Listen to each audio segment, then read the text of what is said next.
Yeah, it's time. It's 10 o'clock. It's time for a night drive. Dang.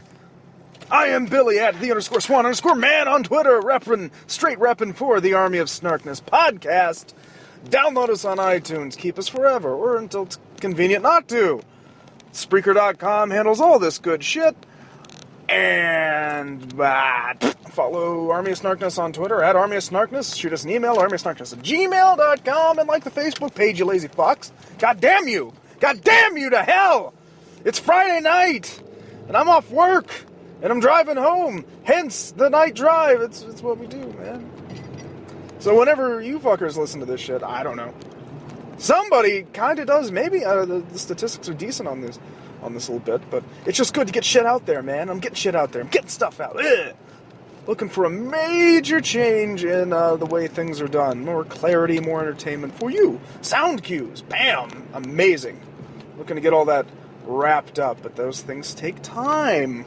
Above all others, they take time. So, apologies for that.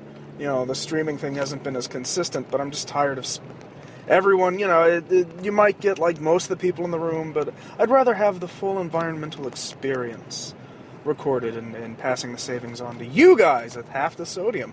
So, hence, I'm looking to improve the setup before any major league, you know, a little overhaul on as far as that goes. So it's not just random shouting into the base of the iPhone with a few people that, you know, because it's from directionally speaking. Like, I guess you guys hear me all right, and then Justin, and then it gets a little wonky sometimes. Maybe Dave, but Dave's leering in the fucking background like an imp. So, clearing that up. And, you know, sound cues would be nice. More easily accessible sound cues, and then we can, like, stream the internet and do the real-time Twitter things. I'm all doing that, blah, blah, blah, blah, apologist, whatever. Whatever you want to fucking call it, man. The army's still alive, it's still beating.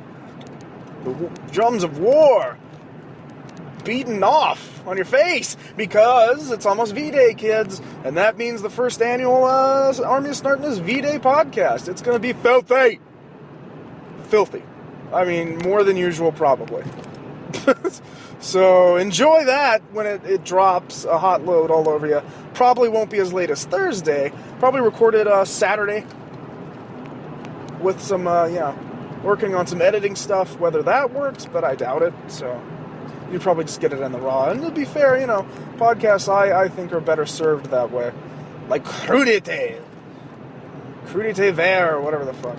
Green veggies. Faggot. So, we're going to be talking Valentine's Day and Valentine's Day related hilarity, sex.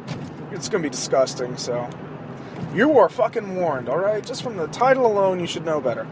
Because it's just going to be, you know, irresponsible. It's just going to be graphic. So if that's what you're, like, really into, is the dick jokes and will he go there, will he not go there, yeah, I'm fucking going there. It's there. I'm already there, man. Fucking Apple Maps said so I'm already fucking there. So look forward to that little treat. Duh. I'm trying to wrangle some games. If you guys have any ideas, drop us a line on the Twitter page or the Facebook page. You get the drill.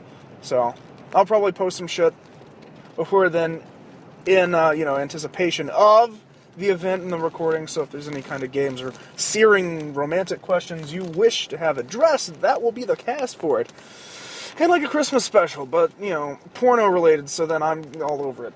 Not that I don't do porno for Christmas. It's a fine gift. It's just, you know, it's free now. It's like pornography. What is it? It's free, mostly. I mean, you know, you have to be really dedicated to a person or scene to give a shit about paying for it anymore. It's over. The game is done, man. It's over. Nothing to it. Ew. Cyberpunk 2077. The trailer for the video game came out recently. And as I've said before, it sparked a whole lot of controversy with me and mine. And so I got all the copies of the books that I could grab. It's an older game, one of the first generations of, you know, pen and paper role-playing. Maybe we'll record something to do with that down the line. Again, it'd be better, though, with the sound cues, because as much as I'd like you guys to hear us role-play, I do sound cues and shit, and it's hard to do whilst recording this, because I use my iPhone for it sometimes, or iTunes are used, and I mean, it might happen, so I gotta wrangle a few things, though. Not enough chords you know? Not enough outlets in the areas I go to. But I'm thinking about it. And I don't know how well it'll sound without a dedicated mic for everybody. That kind of thing. Like, I don't want you guys losing dialogue or whatever, because it's dialogue-driven. It'd be like a radio play, which I'm looking to do. I'm looking to do podcast theater all the time. All up in this motherfucker. I just need the tools. I got the talent, need the tools. I got voice actors out the asshole. People be so lucky as to have voice actors like me. I got everything. I got a little bit of everybody. A little bit of something for everything. So Cyberpunk 2077, while boning up on the notion of cyberpunk and stuff, I mean, there's a lot of things. In the book, there's a film index, but this was in '88. Clearly, there have been a few more cyberpunk films than that. You know, so Ghost in the Shell, Dave and Laura certainly hit me to that. And it's a cool show, save for the fucking talking tank robots. That's some bullshit. Sorry. I don't do it, no, fuck that. Can't take that shit seriously. But it means well, and the episodes where there's not as many little tank fuckers, the better. Certainly. But Johnny Mnemonic is heavily, I mean, it's based off one of the authors that didn't write Cyberpunk 2020, but certainly inspired the shit out of it. William Gibson, who wrote the book for Johnny Mnemonic that's called Something Not Fucking Johnny Mnemonic. And so, peeped that with Dave, peeped that a couple of weeks ago, and now I know why everyone gives Johnny Mnemonic so much shit, because it's really not that good. You know, I saw it as a kid, and as a kid you remember the highlights, the things that captivate, the imagery and the moments that sort of pop, if you will, and everything else is kind of meh. So I can understand why people hate the shit out of it. I can also see why people love the shit out of it, Dave. I get it, but I'm not going out of my way to buy that movie. Johnny Mnemonic, excellent. If you're drunk, yeah, the whole Jeremy Johns system of rating. Yeah, it'd be a hell of a time drunk. Shit, I wasn't drunk enough watching that. Dolph and the whole thing, but as a standalone, story, I get why Married with Children and sitcoms of that era in the early 90s gave that movie so much shit. Because it did. Boy, I hope that movie didn't cost anybody a bunch of money. I mean, had some cool ideas, but it never really built upon half of them. Like, it was just characters doing shit, and it's like, okay, why? Wait. To what end, fucker? And whatever. Looks neat. And we got to do a little test run with the Cyberpunk, the game with Dave, and it was really cool. The less my GMs or NPCs have to... The less my NPCs have to do, the better for... That shows that I have a decent world to operate and a decent game going on. The less the NPCs I make have to do to move the story along, the better, obviously, because the characters and the players themselves are getting it, and they're pushing it along without without any intervention from God so much, And of course, it's always cool for someone to get really involved with a character. Dave doing the lines from Johnny Mnemonic, sort of, when we were doing some net running. Like, he was just chewing that scenery. So it's good to get people to come out of their shells and embrace characters. I mean, that's what I do the role-playing thing for. It's about the characters. It's about the opportunity to, perform and live in someone else's skin and do that whole, that whole acting thing. And there's skills. And the fun of the game, too, is there. But that's my juice, is the little amateur acting hour that you get out of it every time. Because you never know. You can really tell, if someone's down for the character or not. Because I don't care if they're an actor or not, but if you're role-playing, there's acting in it, and anybody can usually get... People that don't usually, perform in such a way. People that don't usually do the acting thing, when they come out of their shell to do the acting thing for characters they love and have created, that's something to see.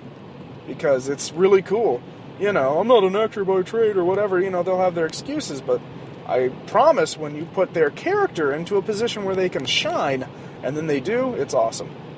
And Dave got to shine, Laura got to do a little bit, Tommy's always fucking over there, I mean, everybody gets to do their little part. So to get a proper game going down on that, I'm excited to do so. More than just testing out, the waters. Gaming! It's nerdy. Nerd Poker Night, or whatever they fucking call it.